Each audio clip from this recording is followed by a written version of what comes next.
Enquanto as crianças saem, eu gostaria de convidar você a abrir a palavra de Deus no livro de Atos dos Apóstolos, capítulo 20, a partir do verso de número 25. Atos 20, 25. Nos próximos dias, semanas, irmãos, nós estaremos presenciando mais uma vez um processo eleitoral no nosso país. E dentre os atos que concluirão esse processo, talvez um dos poucos atos não compreendidos muito bem pela população em geral é o ato de diplomação dos eleitos. É um dos atos que validam e permite que aquela pessoa que foi eleita possa de fato exercer a função.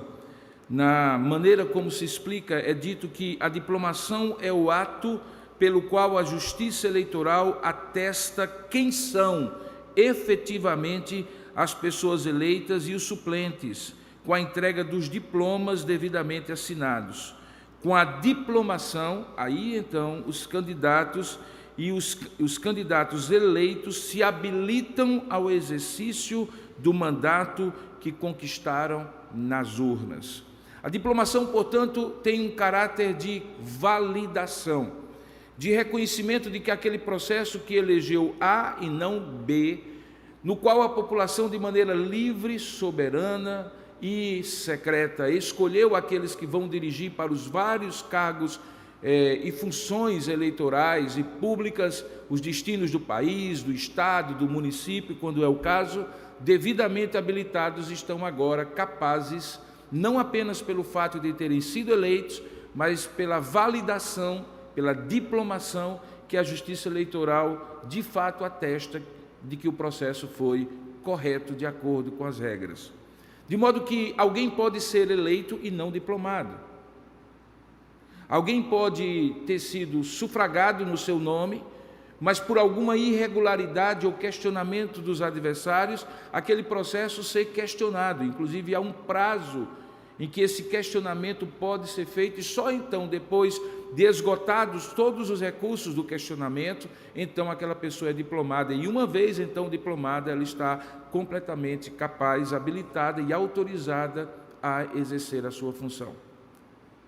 Nesse texto que nós vamos ler de Atos, capítulo 20, nós vamos encontrar candidatos que foram eleitos, que já estavam recebendo o mandato de Deus há algum tempo na igreja de Éfeso, eram presbíteros da igreja, em certo sentido já tinham sido investidos, que no caso nosso é o termo que nós usamos para quando uma igreja manifesta a sua vontade e escolhe seus presbíteros e os seus diáconos e os seus pastores para exercerem o mandato. Mas o que nós vamos encontrar aqui é algo especial. Talvez esse é o único texto que nos dá a possibilidade, no livro de Atos, de olhar um pouquinho mais próximo no que de fato aquele momento estava significando para os líderes da igreja em Éfeso. Não era uma diplomação, mas era de fato uma entrega dos cuidados da igreja por parte do apóstolo Paulo àquele grupo de irmãos. Da última vez que eu ministrei a palavra de Deus aqui, o Senhor nos conduziu à primeira parte desse chamado Sermão da Despedida. Paulo estava no final da sua terceira viagem missionária, que praticamente é uma viagem que vai tratar do que acontece na igreja de Éfeso e cercanias. Éfeso é uma cidade importante, eu tenho dito isso algumas vezes, a terceira cidade mais importante a essa altura dos acontecimentos para o cristianismo. Jerusalém, onde tudo começou, Antioquia da Síria, de onde Paulo, Barnabé na primeira viagem e os demais eram enviados como missionários aos gentios, e Éfeso, que na Ásia Menor era uma cidade que tinha se desenvolvido, na qual Paulo tinha investido grande parte do seu ministério, 3 anos, um tempo muito longo para o padrão apostólico paulino, e que agora tinha uma passagem não de comando, porque o comando da igreja sempre foi do seu cabeça, Jesus Cristo. Mas na medida em que Paulo agora estava se ausentando da igreja, e como ele mesmo diz, sem saber se um dia veria aqueles rostos novamente, ele convoca os presbíteros da igreja de Éfeso para a cidade de Mileto, um porto ali onde ele estava com seu barco ancorado ali, parado, e então passa para aqueles presbíteros a liderança efetiva daquela igreja. Esse discurso da despedida, o sermão da despedida, é muito importante. Como eu apontei da última vez, primeiro para que a gente possa ver quais eram as ênfases ministeriais do apóstolo Paulo. O que é que Paulo realmente considerava como tendo sido a sua grande contribuição para a igreja durante aqueles 3 anos que ali passou. E aí nós vamos descobrir que Paulo era alguém que proclamava a palavra e ensinava a palavra, a tempo e fora de tempo. Ele diz e convoca o testemunho daquela igreja, daqueles homens, dizendo assim: vós mesmos sabeis como me conduzi desde o primeiro dia que entrei na Ásia Menor. E aí ele conta aquilo que ele fez. Na verdade ele não conta, ele relembra o que ele fez. Em determinado momento ele estabelece a razão maior, o propósito maior, o motivo maior desta atitude de Paulo. Ele diz: eu nada tenho a minha vida preciosa para mim mesmo, está lá em Atos capítulo 20, verso 24, contanto que eu complete a minha carreira e cumpra o ministério que Deus destinou para mim. Ali há uma mudança de tom, e de visão do apóstolo. Ele está até então olhando para trás e relembrando as bases e os fundamentos do seu ministério naquela igreja.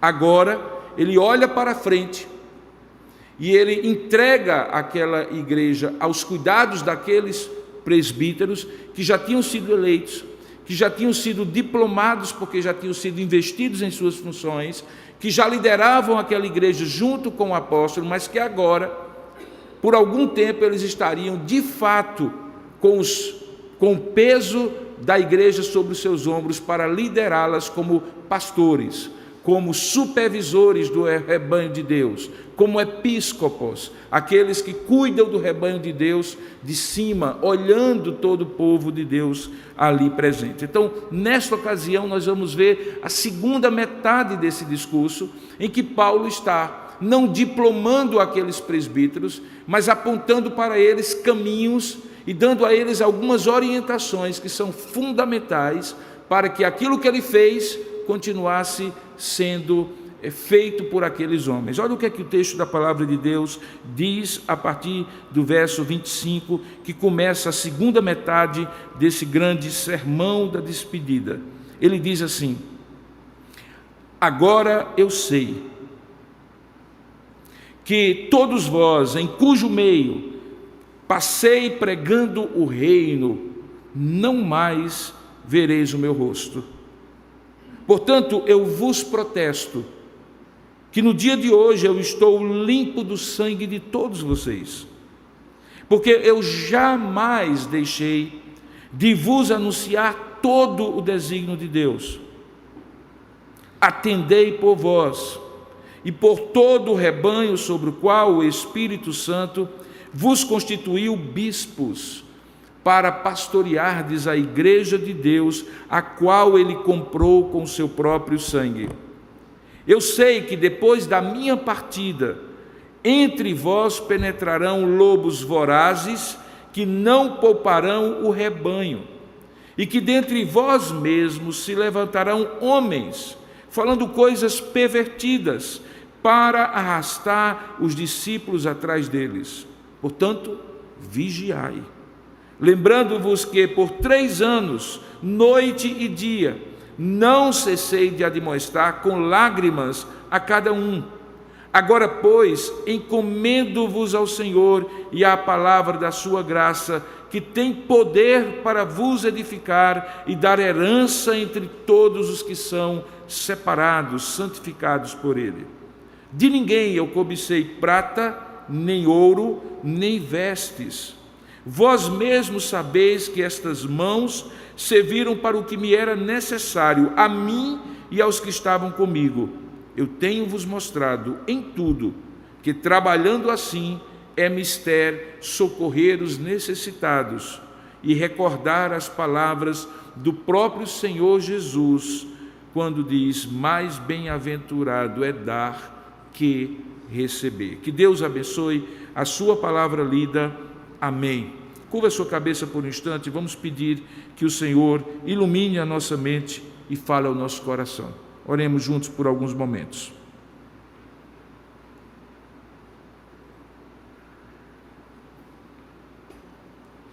Senhor, nosso Deus e Pai, diante de nós está a Tua palavra lida, suficiente para falar ao nosso coração. Pedimos tão somente agora que o Teu Espírito nos ilumine a mente, abra o nosso entendimento e nos permita ouvir a Tua voz por meio da Tua palavra escrita, porque foi inspirada, registrada para o nosso deleite e edificação ainda hoje. Ela é palavra do Senhor para nós. Fala conosco, Senhor, é o que nós oramos em nome e para a glória de Jesus Cristo. Amém. Queridos, naquele momento Paulo estava não transferindo uma responsabilidade. Liderança é uma responsabilidade que não se transfere. Uma vez você assumindo diante de Deus, cabe a você cumprir a sua parte. Mas claramente Paulo agora estava reconhecendo que a sua forma de liderar aquela igreja, pela sua presença física naqueles dias ali durante 3 anos, já não era mais possível. O apóstolo Paulo entendia que naquele momento a responsabilidade de tocar a igreja estava sobre os ombros, a partir dali, dos presbíteros. Ele se preocupa, portanto, com 2 coisas. A primeira delas é que aqueles presbíteros, de fato, continuassem a obra que ele havia feito por 3 anos. Você percebe que, mais uma vez, ele lembra aqueles presbíteros o que havia feito. Ele diz, por exemplo, eu não deixei de anunciar todo o desígnio de Deus. Eu não deixei de anunciar tudo que era útil para vocês. Tanto é que eu, nesse momento, vos protesto, que eu estou livre do sangue que eventualmente estaria nas minhas mãos se não tivesse feito isso. Eu não tenho mais nenhum dever que eu não tenha cumprido, e por isso eu me sinto completamente aliviado de qualquer responsabilidade que até agora Deus me deu. Paulo tinha uma preocupação de lembrar aquilo que ele havia feito. E aquilo que ele havia feito tinha uma importância muito grande, irmãos, porque o que o apóstolo fazia transmitia a própria vontade de Deus. É bom a gente compreender que depois dos apóstolos ninguém mais conviveu pessoalmente com Jesus Cristo. Essa inclusive era uma condição para que o apóstolo fosse escolhido apóstolo. Alguém que tivesse tido um encontro pessoal com Jesus Cristo, que tivesse convivido com ele, como os 11 conviveram, ou que tivesse tido um encontro mesmo depois da ressurreição, como Paulo teve no caminho de Damasco. Ali ele ouve a revelação de Deus e ele se torna fiel depositário da sã doutrina. A palavra do apóstolo era considerada nesse período a própria palavra de Deus. Veja, eles só tinham as escrituras do Antigo Testamento, como judeus, alguns que eram, e que continuavam sendo a antiga aliança, base para a nova aliança, para o evangelho de Jesus Cristo. E aquilo que eles conheciam nesse novo período era aquilo que os apóstolos transmitiam como sendo palavra de Deus. Isso é tão verdade que você encontra no final desse versículo, no final desse texto, um versículo em que Paulo diz que Jesus falou algo que não está registrado nos 4 evangelhos. Se você for lá nos 4 evangelhos, você não vai ler em nenhum lugar Jesus dizendo mais bem-aventurado é dar do que receber. Mas o apóstolo Paulo disse que Jesus falou isso. A tradição oral de que ele teria ouvido isso do próprio Deus dava a ele a autoridade de dizer Jesus disse isso, mesmo que para a história isso não fique registrado nos relatos dos 4 evangelhos, porque a palavra apostólica era a palavra do próprio Deus. Se você recorda, Atos capítulo 2, verso 41, diz que eles perseveravam como igreja na doutrina dos apóstolos. Aqueles que escrevem os livros do Novo Testamento estão debaixo da autoridade dos apóstolos ou são eles mesmos apóstolos. De modo que tudo aquilo que era apostólico era, de alguma maneira, transmissão do conhecimento de Jesus Cristo. Nós temos então agora um momento em que, apesar disto ser verdade, Paulo presencialmente não poderia estar mais em Éfeso. O que fazer? As providências já tinham sido tomadas, como nós vemos registrados no final da segunda viagem, que a obra para a qual Paulo foi chamado só foi considerada completa quando, além de evangelizar, discipular, ele proveu as condições para que as igrejas elegessem seus presbíteros para um alto governo.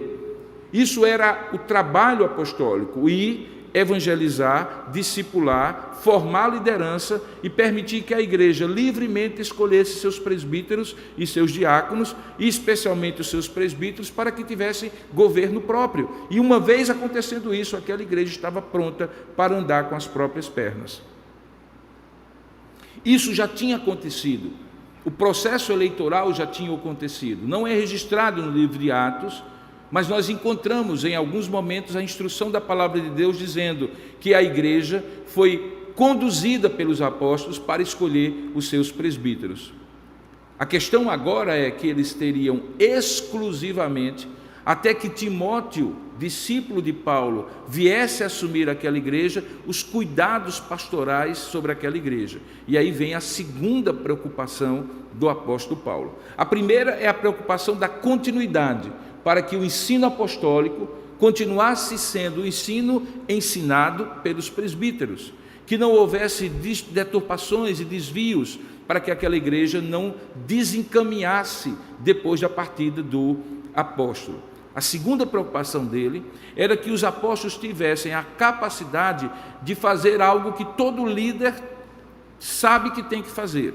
Seja um líder de um pequeno ministério, o pastor de uma igreja, um líder nacional, que é cuidar de si mesmo do ponto de vista espiritual e cuidar dos outros debaixo dele, que foram colocados debaixo dele para os cuidados pastorais. Por isso que em dado momento, no verso 26, ele coloca nesses termos e nessa sequência: atendei por vós, ou seja, tomai conta de vós mesmos, cuidai de vós mesmos e também de todo o rebanho, porque é impossível ao líder cuidar da espiritualidade do rebanho se ele mesmo não cuidar da sua própria espiritualidade.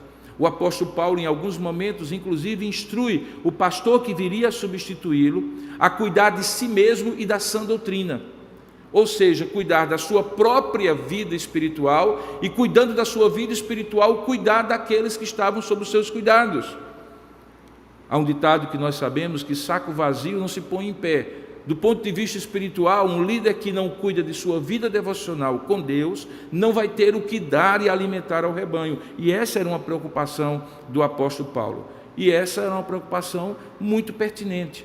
Porque, veja, é muito fácil você se envolver como líder na mecânica da liderança que você tem que exercer, nos cuidados, nas providências, e aí começa a faltar tempo para ler a Bíblia, começa a faltar tempo para orar, para cultivar uma vida com Deus, e logo você se encontra seco, tendo que dar água, faminto, tendo que alimentar a outros, vazio, tendo que encher o coração de outros. O apóstolo Paulo sabia o que era isso, e por isso advertiu aqueles líderes que cuidassem primeiro de si mesmos, que comessem da mesa do Senhor para poder compartilhar com outros. E ele coloca isso nesses termos: atendei por vós e por todo o rebanho sobre o qual o Espírito Santo vos constituiu bispos.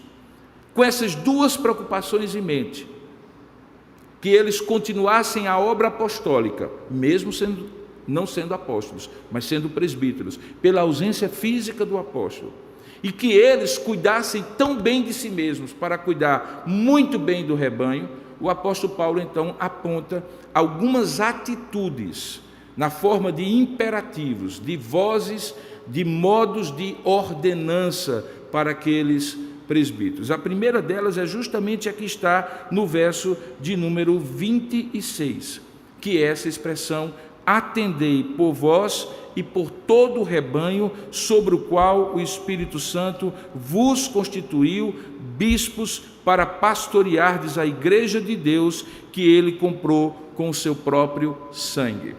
Essa frase é muito forte.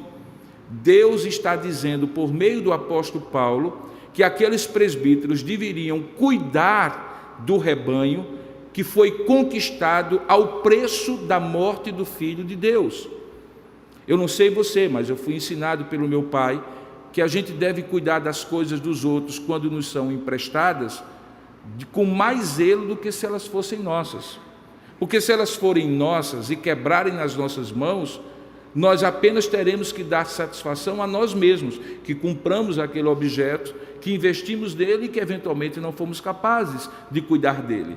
Mas quando cuidamos de algo que é de alguém, nós deveremos ser duplamente cuidadosos, porque não estaremos prestando contas apenas a nós mesmos, mas àquele que nos confiou aquele objeto ou aquela coisa.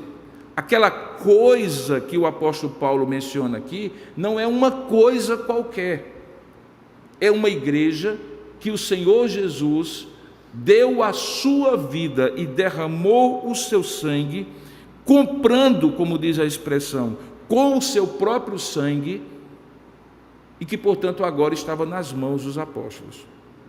Essa é a ideia de um presbiterato, de alguém que é chamado por Deus para cuidar do que há de mais precioso no reino de Deus, vidas que foram compradas pelo sangue do Cordeiro, custaram a vida do próprio Filho de Deus e que agora são colocadas nas mãos dos presbíteros, para juntamente com os pastores, que também são presbíteros, aqueles que supervisionam o rebanho, para que eles possam um dia entregar de volta a quem lhes confiou, dizendo: tu me entregaste assim e está melhor ainda do que na condição anterior. Porque inclusive é isso que é nos dito, que nos é ensinado, que nós devemos entregar aquilo que nos é confiado numa condição ainda melhor do que quando nós recebemos.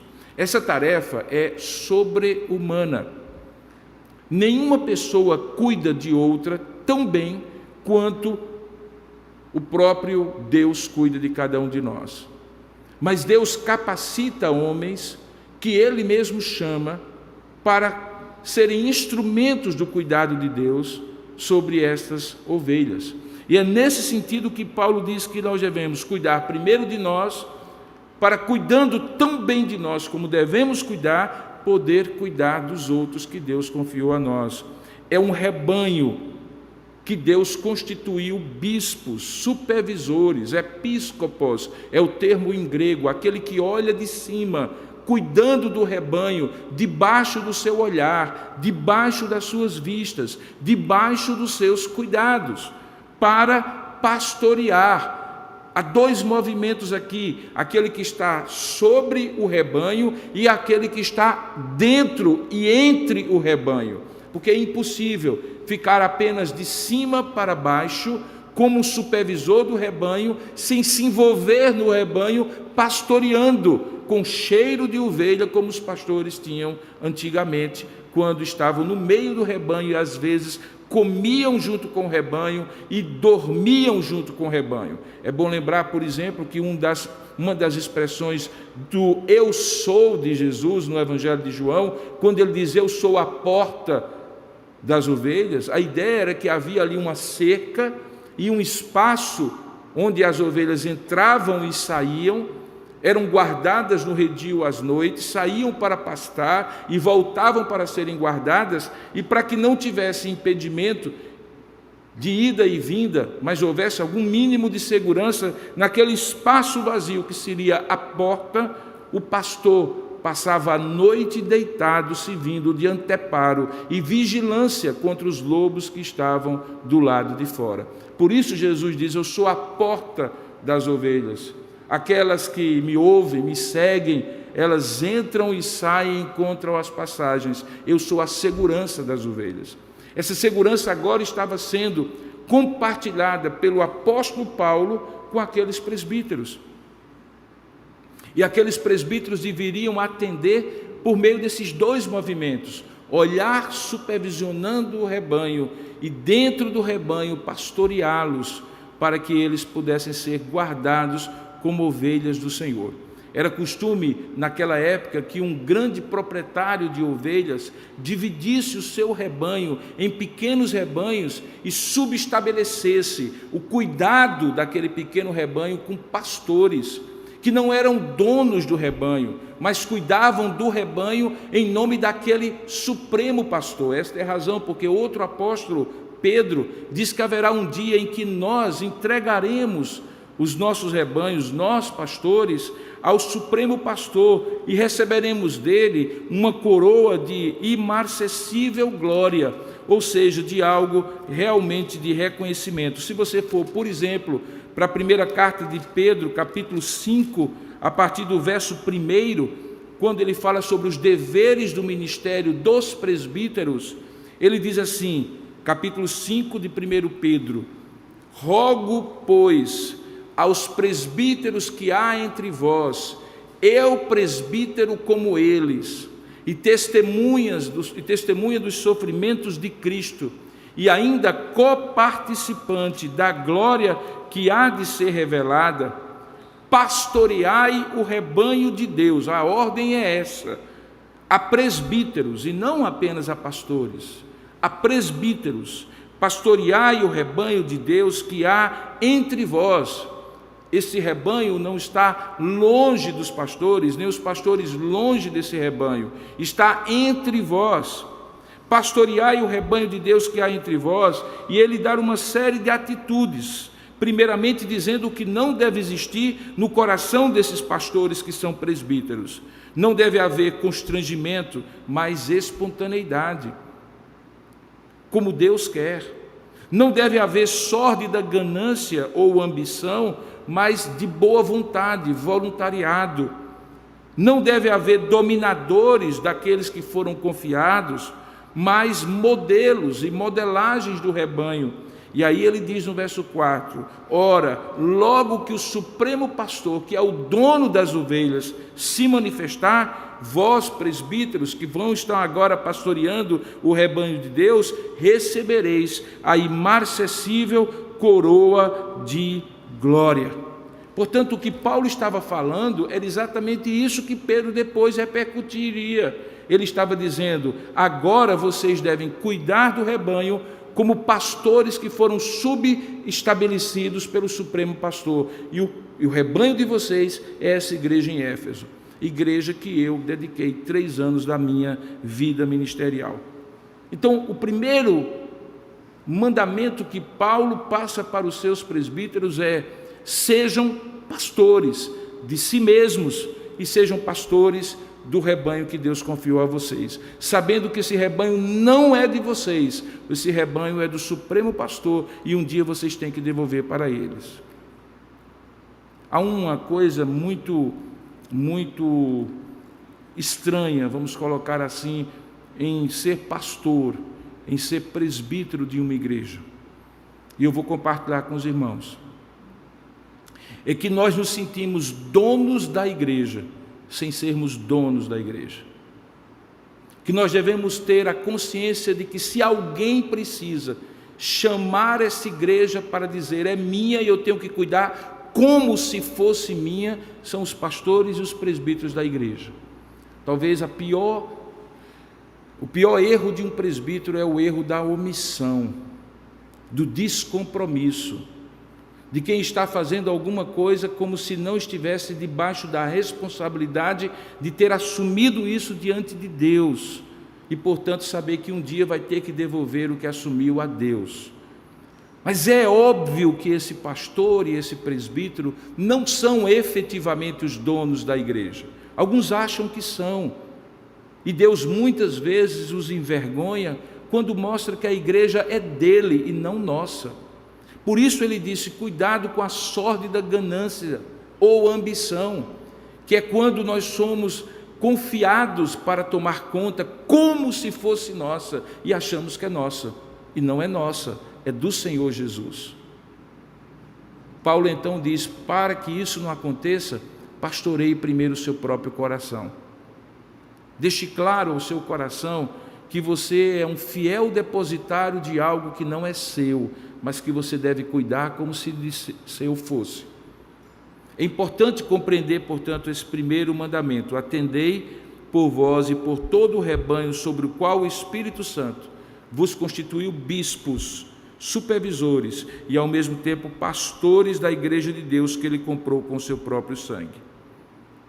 O segundo mandamento que ele dá tem a ver com aquilo que um pastor precisa fazer por meio da sã doutrina. E quando eu falo pastor, é o pastor presbítero e o presbítero pastor. Ele diz assim, Paulo, conscientemente, no verso 29, eu sei, eu tenho certeza, eu estou consciente, eu já percebo que depois da minha partida, entre vós, e aí ele fala de dois grupos de perigos, penetrarão lobos vorazes que não pouparão o rebanho. É gente de fora entrando no redil das ovelhas. E aí vem um segundo perigo, verso 30. E que dentre vós mesmos se levantarão homens falando coisas pervertidas para arrastar os discípulos atrás deles. E aí ele dá a ordem. Portanto, vigiai. O papel de um presbítero, o papel de um pastor é de eterna vigilância. Ele precisa perceber antes do perigo chegar. Ele precisa ser aquele que percebe a aproximação do lobo voraz que vem de fora e dos internamente que tentam trazer falta de paz e de ordem para a igreja. Daí porque que no juramento de um pastor e de um presbítero, quando assume o pastorado ou o presbiterato, ele precisa jurar que zelará pela paz e pela ordem. A paz e a ordem são duas virtudes que devem caminhar juntos. Não existe paz sem ordem e não existe ordem que comprometa a paz. Elas duas precisam caminhar juntas, e é dever do pastor e é dever do presbítero que ele zele por isso, como um vigilante. Vigilante não dorme, vigilante renuncia ao próprio sono, vigilante renuncia ao próprio comodismo, vigilante corresponde àquele que dorme menos e vigia mais, e não o inverso, que renuncia. Na verdade, se alguém entender muito bem o que é o presbiterato ou pastorado de uma igreja, ele jamais ambicionará ser presbítero ou pastor de uma igreja, porque ele não tem ideia do que significa sentir o peso de uma igreja e vigiar para que essa igreja caminhe bem, como um vigilante quando todos estão adormecidos. Quem convive com o esposo, com o pai, com o irmão de muito próximo, que é pastor, que é presbítero, poderia talvez dizer um pouco do que significa esse vigiai. É algo parecido a um pai, a uma mãe, que com noites insones perde o seu próprio sono para cuidar do sono dos outros. Numa época em que a gente cuida mais da gente do que dos outros, encontrar homens que estejam dispostos a cuidar mais dos outros do que de si mesmo, abrir mão de si e do seu conforto, não ter hora, muitas vezes, para ser acionado, é algo que certamente precisa ser reconhecido por si mesmo como uma vocação, porque sem vocação essa pessoa não consegue. Sem convicção de que Deus quer isso, não é eleição de presbítero ou eleição de pastor que fará alguém ser capaz de ser pastor ou presbítero de uma igreja. Porque em muitos momentos não virá da igreja nem dos outros o encorajamento para que você continue sendo aquilo que você destinou a sua vida em resposta a Deus a ser. Paulo, então, sabendo disso, dá uma ordem, vigiai. Alguns comentaristas dizem que Paulo tinha em mente aqui dois perigos, que parte desses perigos tinham a ver, o primeiro, que vinha de fora, de uma doutrina estranha chamada judaizantes. Você já deve ter ouvido em algum momento, algum estudo, algum sermão sobre essa doutrina. Basicamente eram aqueles judeus, alguns deles inclusive já cristãos, que ainda muito impregnados de uma mentalidade judaica, entendiam que antes de um gentio se tornar cristão, ele tinha que se tornar judeu. Ele tinha que ser circuncidado, submeter aos rigores da lei, como um judeu que vinha do judaísmo. Parecia ser uma coisa inócua, sem muita relevância, mas na verdade não é.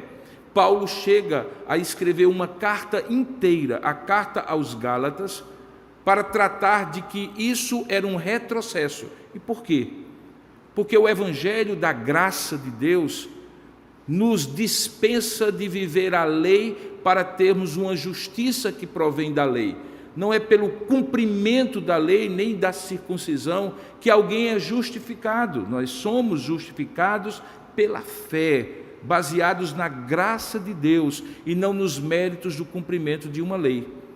O fato é que você vai encontrar no livro de Atos que todas as vezes que Paulo ia no lugar, principalmente na região da Galácia do Sul, na sua primeira viagem, razão porque ele precisou voltar na segunda vez para continuar pastoreando aquelas igrejas. Da primeira vez, quando ele foi plantando a igreja de Antioquia da Pisídia, Icônio, Listra e Derbe, em cada uma dessas igrejas, Paulo saía de um lugar para outro e por trás dele, na mesma trilha, chegavam os judaizantes, questionando o ensino da justificação pela fé baseado na graça de Deus, tentando impingir sobre os novos discípulos um peso que eles mesmos não carregavam, de que agora eles tinham que cumprir a lei e fazer por onde, senão poderiam perder a salvação, porque a salvação para eles não era apenas uma questão de confiar nos méritos de Cristo, mas de ter um mérito próprio e criar uma sinergia.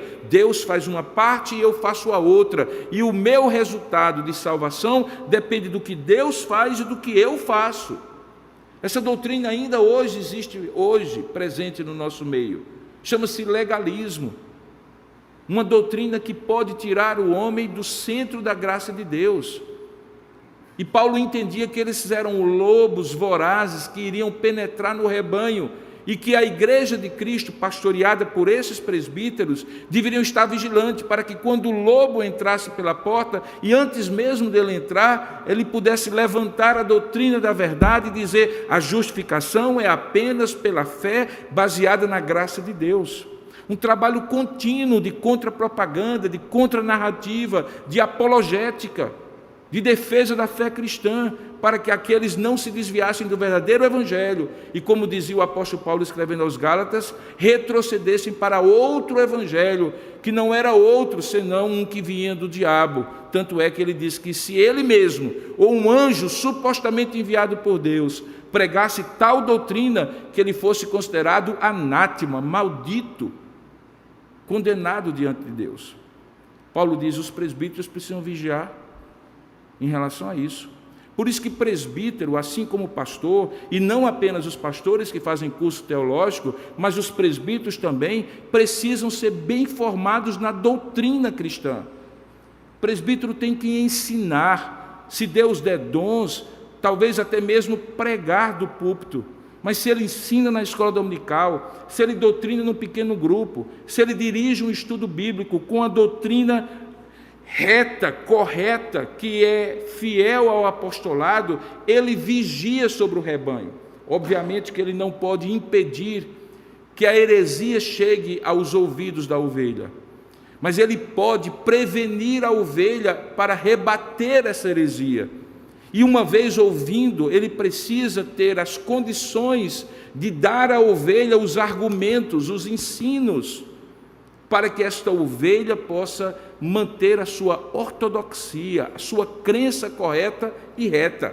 O ensino de um presbítero tem valor tanto quanto o ensino de um pastor, até porque quando nós dividimos por uma questão organizacional, pastores em presbíteros docentes, esse é o termo, e presbíteros como presbíteros regentes, é só e tão somente uma divisão organizacional, porque na Bíblia Sagrada, pastor rege a igreja e presbítero também pastoreia a igreja. Ele precisa pastorear por meio da sã doutrina. Um presbítero não é alguém que apenas dirige do ponto de vista da gestão. Um presbítero pastoreia a igreja, cuida do rebanho, visita, está na constituição da igreja, que é dever dos presbíteros, visitar junto com os pastores as ovelhas. levar aos pastores o conhecimento daquelas necessidades da ovelha que ele mesmo já não possa suprir, porque a primeira pessoa, quando toma conhecimento, se for presbítero da igreja, de uma necessidade de uma ovelha que deve agir, sem precisar que o pastor, que ainda não tomou conhecimento eventualmente, é o próprio presbítero que toma a frente. Portanto, é uma missão muito importante, irmãos. A razão porque na igreja presbiteriana nós temos esse nome é porque nós somos uma igreja baseada no governo dos presbíteros. A eleição de presbíteros, como nós vamos fazer no próximo domingo, razão porque, de maneira muito providente, Deus trouxe esse sermão justamente nesta noite, e tecnicamente nós estaríamos aqui dando posse e investindo aos presbíteros eleitos, se tivesse acontecido a eleição hoje pela manhã, é porque de fato uma igreja sólida e saudável, se ela for uma igreja presbiteriana, ela é uma igreja com presbíteros sólidos e saudáveis. E a gente vê aqui a razão em Atos capítulo 20. Portanto, havia uma vigilância para aqueles perigos externos, mas havia uma vigilância também para aqueles que, segundo Paulo, diz assim: e que dentre vós mesmos, veja o verso 30, se levantarão homens falando coisas pervertidas para arrastar os discípulos atrás deles. Alguns comentaristas dizem que na mente de Paulo estava ali agora um outro grupo chamado Nicolaítas. Esse grupo vai ser mencionado no livro de Apocalipse, como um grupo que na igreja nós não devemos, em momento nenhum, suportar ou permitir que estejam ali.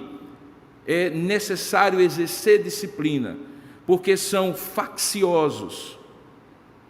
A palavra faccioso, dissensão, que são obras da carne lá em em Gálatas capítulo 6, são aqueles que produzem divisão na igreja.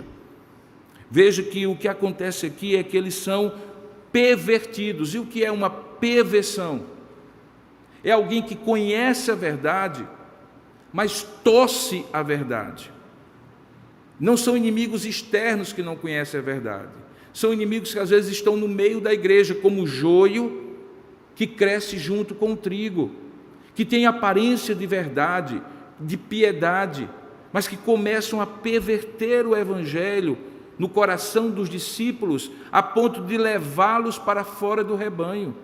Todo homem que, tendo liderança, especialmente presbíteros e pastores, que não segue uma linha muito reta, ou bastante, ou suficientemente reta, que é a linha do evangelho, e começa a perverter para um lado e perverter para o outro, faz o trabalho de um espírito faccioso, contencioso, de divisão. Diga-se passagem, a palavra heresia significa alguém que desvia, que torce, que corta, que distende a verdade, que perverte a verdade. E esse é um risco muito grande, porque você está dando autoridade a alguém que vai ter acesso aos corações das pessoas. E aí eu volto ao primeiro ponto: atendei primeiro por vós. Então veja, o apóstolo Paulo está falando de atender por vós e por todo o rebanho, como supervisores e como pastores, a vigiar sobre este rebanho, tanto para protegê-los dos que vêm de fora, como daqueles de espíritos facciosos que estão à noite. Ele faz uma pequena, que estão dentro do rebanho. Ele faz um pequeno intervalo no verso 31, quando ele diz: portanto, vigiai, lembrando-vos de quê? E aí ele remete ao que ele fez, dando o modus operandi, como deve ser essa vigilância. Ele diz assim: lembrando-vos de que por 3 anos, não é uma vigilância pontual, não é num acampamento de jovens apenas, e não no dia a dia, e não é apenas por um mandato pequeno. Paulo diz: eu passei 3 anos fazendo isso, que agora eu estou pedindo para que vocês façam. Não é alguma coisa intermitente, é noite e dia. Não é alguma coisa que simplesmente você vigia, mas você vigia e admoesta, exorta, ensina, corrige aquele que precisa ser corrigido. Se tem uma coisa que presbítero não pode ter, é a pretensão de que será querido, admirado e apoiado em todas as suas ações. Na verdade, líder nenhum deve estar envolvido num concurso de popularidade. Quem trabalha com gestão de pessoas, com liderança, tem que ter a coragem de dizer não. Tem que ter a coragem de ser chato, o chato da ocasião, de advertir quando ninguém está vendo o perigo. De dizer assim, é por aqui, irmãos, e não como cada um quiser pensar, porque ninguém lidera fazendo concurso de popularidade. Quem não tiver uma resiliência interna de não ser reconhecido todo o tempo, querido todo o tempo, amado todo o tempo, mas no longo termo ser reconhecido como alguém zeloso, não lidera nem a sua própria casa. Imagine uma família com 3, 4 filhos e um pai fizer plebiscito toda hora para decidir as coisas com os filhos e com a esposa. Vai ter um momento que a decisão estará sobre os seus ombros e ele terá que decidir com o ônus e o bônus da decisão. Assim também o presbítero na igreja, a razão porque Paulo diz que nós devemos escolher presbíteros que governem bem a sua casa, porque quem não governa bem a sua própria casa, como governará a casa de Deus? Agora, digam-me vocês, o pastorado e o presbiterato de uma igreja é para qualquer um? Não, não é, irmãos. É para quem quer? Não. É para quem é escolhido. É fácil? Não. E particularmente no caso dos presbíteros, é voluntário, o que significa abrir mão de algumas horas que poderiam estar sendo investidas junto com a sua família ou nos seus labores, inclusive com prejuízo financeiro, porque o tempo gasto na igreja, investido nesse ministério, é tempo retirado da sua função laboral, do seu tempo de descanso. Razão porque quando nós escolhemos um presbítero, irmãos, e o reconhecemos como escolhido por Deus, porque na verdade a eleição não é que nós escolhemos, nós reconhecemos quem Deus escolheu e sufragamos o nosso voto por reconhecer as qualidades dessa pessoa, nós também assumimos um compromisso diante de Deus de encorajar os presbíteros, de orar com eles, orar por eles, de animá-los, porque em algum momento eles estarão desanimados, em algum momento eles farão uma conta simples, que humanamente é muito fácil de contar. Eu só estou perdendo meu tempo, minha energia, cuidando da vida dos outros, me trazendo dores de alma, diante dos deveres que eu tenho que assumir. Como qualquer outro ser humano, em algum momento ele diz assim, Senhor, passa de mim este cálice. E é preciso ser encorajado pela igreja que ele pastoreia. Quantas vezes um pai de família chega cansado, uma mãe chega cansada no final de um dia, e é o carinho do filho, o sorriso do filho, o amor do filho que renova as nossas forças. Quantas vezes um presbítero vai entrar por aquela porta desanimado porque passou as suas lutas no dia a dia, ainda teve que cuidar de cada um de nós, e que precisará ter o reconhecimento, a oração, o abraço, o carinho, o encorajamento, porque nós estaremos dizendo para eles, muito obrigado por cuidarem de nós. É o pagamento que eles precisam, a consciência de que Deus está usando pelo reconhecimento da igreja, de dizer muito obrigado por cuidar de nós. Quando o filho diz a um pai, obrigado, painho, por alguma coisa que você dá para ele, é claro que você não deu porque queria o obrigado. Você deu porque sente que tem dever de cuidar da sua família. Mas quando você recebe o obrigado, você se encoraja para fazer mais ainda. E é exatamente a relação de ovelhas e pastores, de ovelhas e presbíteros que Paulo descreve. Depois de ter feito então e dito que com lágrimas ele não cessou de admoestar dia de um, ele então dá algo que é a única coisa que o presbítero que ele estava dirigindo precisava receber, que era a entrega daquele presbítero aos cuidados de Deus. Veja o que é que diz o verso 32. Agora, pois, encomendo-vos.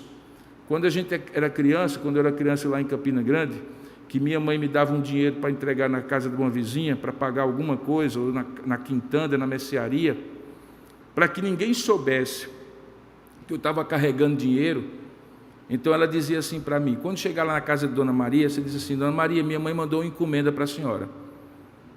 Porque todo mundo sabia que encomenda podia ser qualquer coisa, mas ninguém sabia o que era. Encomendar é entregar com confiança algo que é valioso para você a alguém que vai receber em confiança.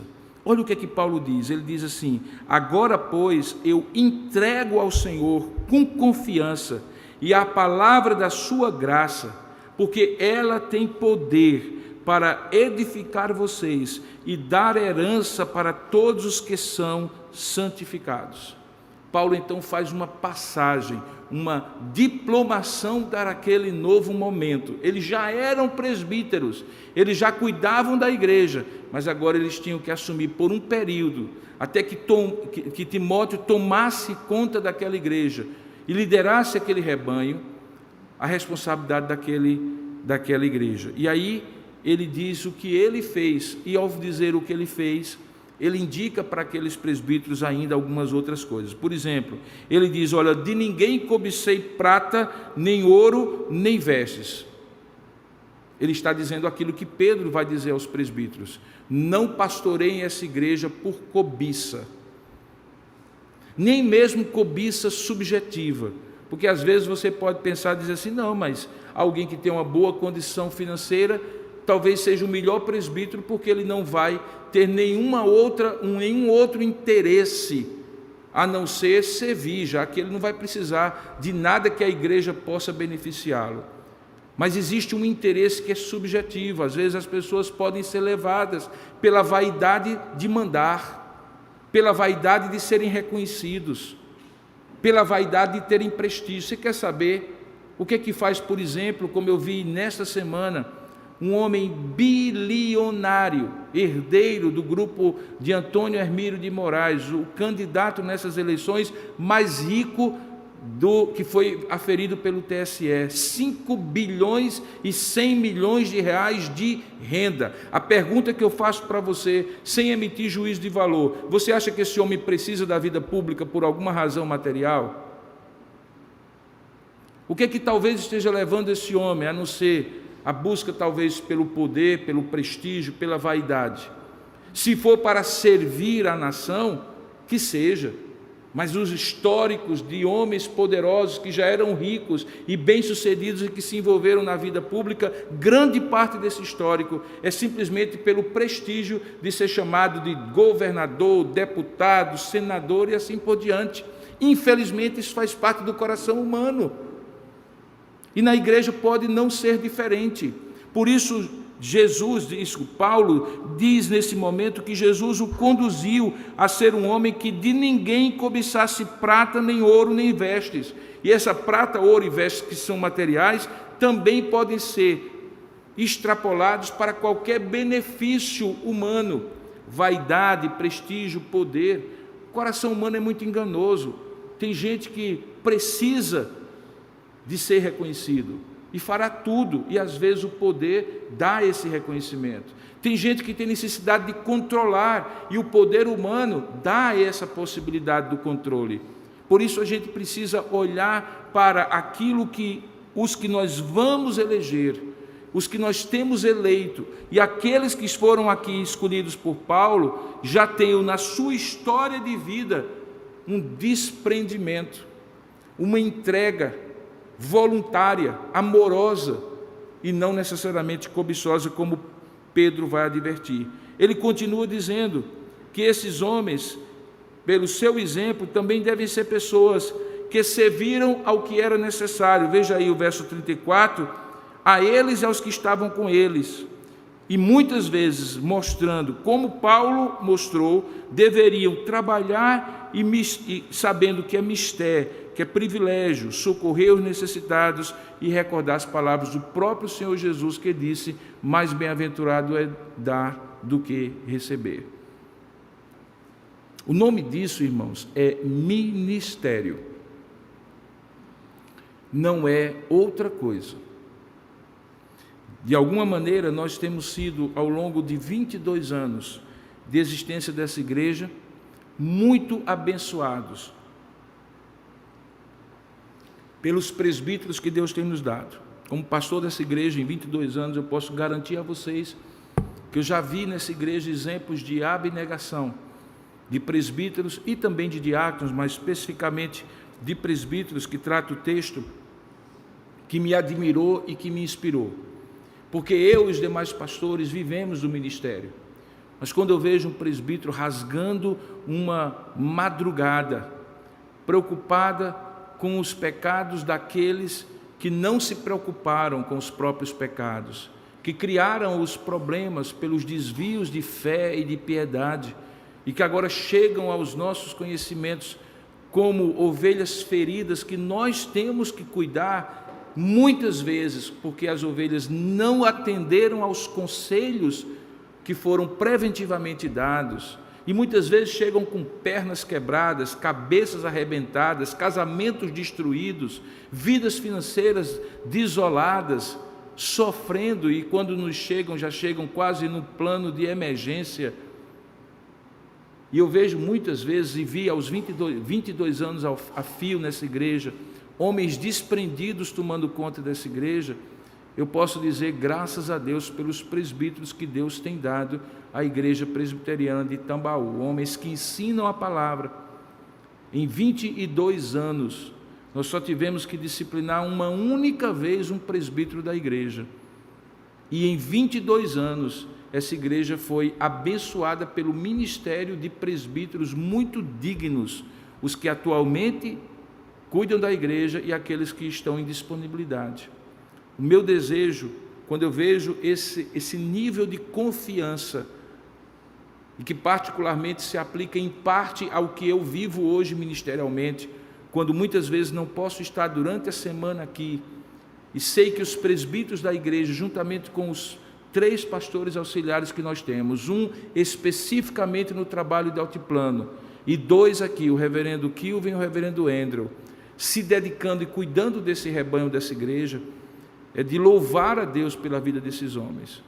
Nós estamos na iminência de, na próxima semana, escolher mais 2 nomes que podem ser, no caso do presbítero Daniel, reconduzido, ou no caso do diácono Alisson, do diácono Eduardo Camacho e do irmão Christian, eleitos para a 2ª vaga. E a minha oração como pastor da igreja é que aqueles que Deus já escolheu continuem na mesma linha dos que foram e são presbíteros dessa igreja hoje, porque a eles eu tenho dito a cada domingo, como vou viajar agora às 2h50 para São Paulo, voltando no próximo sábado, atendei pelo rebanho de Deus que vos foi confiado, assim como Paulo.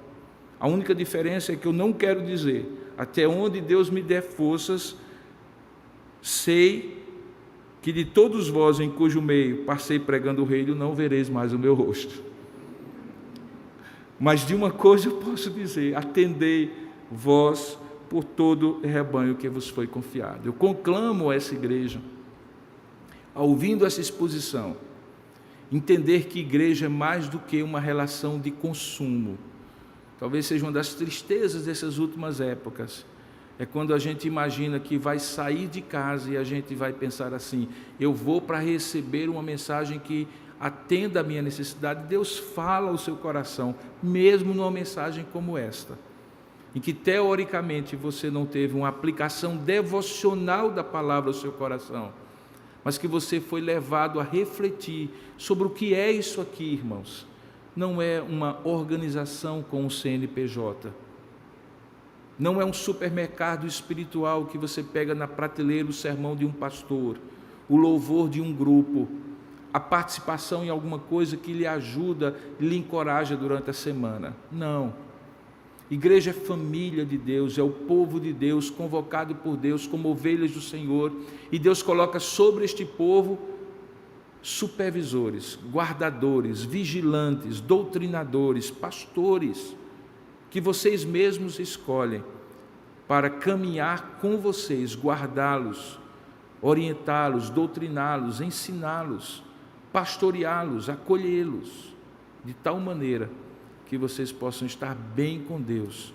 Isto é igreja, e é impossível ser esta igreja sem estes homens que Deus constituiu Foi Deus quem constituiu como presbíteros da igreja. Nessa semana nós vamos ter 7 dias para colocar diante de Deus os presbíteros que nós vamos escolher. Além deles, nós vamos escolher 4 diáconos, que são muito importantes para a vida da igreja.